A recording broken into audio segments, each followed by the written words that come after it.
رب اشرح لي صدري ويسر لي أمري واحلل عقدة من لساني يفقه قولي ربنا زدنا علما. அஸ்ஸலாமு அலைக்கும் வரஹ்மத்துல்லாஹி வபரகாத்துஹு. வெல்கம் டு கீரு ஜன்னாயம் தஸ்னிம். எல்லாரும் எப்படி இருக்கீங்க? நல்லா இருக்கீங்களா? அல்ஹம்துலில்லாஹ். வீடியோக்குள்ளே போகிறதுக்கு முன்னாடி நான் லாஸ்ட் வீடியோவில் கேட்ட கொஷினுக்கு ஆன்சர் என்னன்னு பார்க்கலாம். நான் என்ன கொஷின் கேட்டேன்? அல்லாஹ் படைப்பினங்களை படைத்து முடித்தபோது எது எழுந்து இறை அரியணையின் கால்களை பற்றி கொண்டு நின்றது? இதுக்கான ஆன்சர் உறவானது.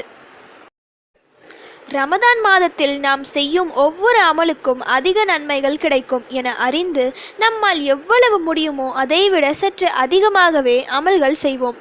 குர்ஆன் ஓதுதல், திக்ர் எடுத்தல், துஆக்கள் ஓதல் என நம்மை முழுமையாக ஈடுபடுத்திக் கொள்வோம். நம் வாழ்க்கையையே மாற்றக்கூடிய சக்தி நாம் கேட்கும் துஆக்களில் உண்டு. ரமதான் மாதத்தில் கேட்கும் துஆக்களுக்கு கை கண்ட பலன் கிடைக்கும். அதனால் முடிந்த அளவு அதிகமாக துஆக்களை செய்து உங்கள் கஷ்டங்களை தீர்த்து கொள்ள முயற்சி செய்யுங்க. நிறைய அமல்கள் செய்ய வேண்டும் என்ற ஆர்வத்தில் எந்த துஆக்களை ஓதலாம், எதை விடலாம் என கன்ஃபியூஷன் இருக்கும். சில நேரங்களில் முக்கிய துஆக்களை விட்டு விடுவோம், கேட்க மறந்து விடுவோம். அப்படி நீங்கள் விட்ட துஆக்களில் இப்போ நான் சொல்ல போகிற துஆ இருக்கா சொல்லிட்டு ஒரு முறை செக் பண்ணி பார்த்துக்கோங்க. பவர்ஃபுல்லான துஆ, நீங்கள் ஆசைப்பட்ட எல்லா விஷயங்களையும் உங்கள் காலடியில் கொண்டு வந்து சேர்க்கும் துஆ. இந்த ஒரு துஆ போதும் உங்கள் படைப்பின் நோக்கம் நிறைவேற.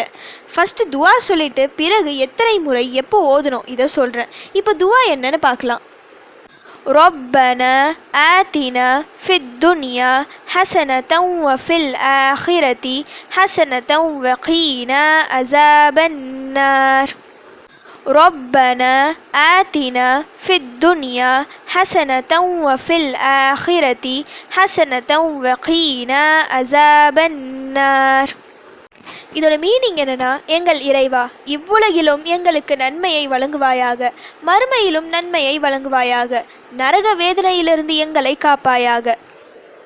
சூரா பக்ராவில் உள்ள ஒரு வசனம் இது. நபி ஸல்லல்லாஹு அலைஹி வஸல்லம் அவர்கள் அதிகமாக ஓதிய துஆ. காபாவை தவாப் செய்யும் போது ஒரு முனையிலிருந்து இன்னொரு முனை வரை ஓத வேண்டிய துஆ. உலக இன்பங்கள் அனைத்தும் கிடைக்க இந்த ஒரு துஆ போதும். உங்களுக்கு தேவையான எல்லா விஷயங்களையும், நீங்கள் நாடிய அனைத்து காரியங்களையும் அல்லாஹ் சுப்ஹானஹு வ தஆலா உங்களுக்கு வசமாக்கி தருவான்.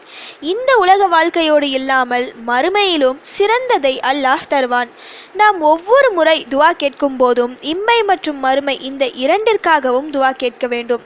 அதை சுருக்கமான இந்த துஆவின் மூலம் பெற்றுக்கொள்ளலாம். மேலும் இந்த துஆவில் நரக நெருப்பிலிருந்தும் பாதுகாப்பு கேட்கின்றோம். ரமதான் மாதத்தில் சொர்க்கத்தின் வாசல்கள் திறக்கப்படுகின்றன, நரகத்தின் வாசல்கள் மூடப்படுகின்றன. பாக்கியம் பொருந்திய இந்த ரமதான் மாதத்தில் இந்த துஆவை நாம் கேட்பதன் மூலம் நம்மை விட்டு நரகத்தின் வாசல்களை அல்லாஹ் என்றும் மூடி வைத்து விடுவான். பொதுவாக தினமும் ஓத வேண்டிய துஆ. இப்படிப்பட்ட துஆவை இந்த மாதத்தில் இன்னும் அதிகமாக ஓதுங்க. உங்கள் துஆக்களில் இந்த துஆ இல்லாவிட்டால் இன்று முதல் சேர்த்து கொள்ளுங்க. எப்போ எல்லாம் துஆ செய்கிறீங்களோ அப்போ இந்த துஆவையும் சேர்த்து ஓதுங்க. குறிப்பாக சஹர் மற்றும் இஃப்தார் இந்த 2 நேரங்களில் அதிகமாக கேளுங்க. கேட்டு உங்கள் தேவை என்னவோ அதை அல்லாஹ்விடம் கையேந்தி கேளுங்க. இன்ஷா அல்லாஹ் நீங்கள் நாடியது நடக்கும். எத்தனை முறை வேணும்னாலும் ஓதலாம்.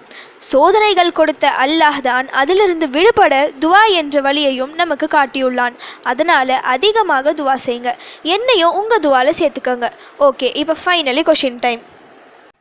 எந்த வாகனம் கொண்டு வரப்பட்டு அதில் ஏற்றப்பட்ட நபியவர்கள் பைத்துல் முகத்தஸை அடைந்தார்கள்? இதுதான் இன்னைக்கான கொஷின். இதுக்கு உங்களுக்கு ஆன்சர் தெரிஞ்சால் ப்ளீஸ் கமெண்ட் பண்ணுங்கள். அப்படி இல்லைனா ப்ளீஸ் வெயிட் பண்ணுங்கள், நான் நெக்ஸ்ட் வீடியோ போஸ்ட் பண்ணுற வரைக்கும். சுப்ஹான ரப்பிக ரப்பில் இஸ்ஸத்தி அம்மா யசிஃபூன வஸ்ஸலாமு அலல் முர்சலீன் வல்ஹம்துலில்லாஹி ரப்பில் ஆலமீன். அஸ்ஸலாமு அலைக்கும் வரஹ்மத்துல்லாஹி வபரகாத்துஹு.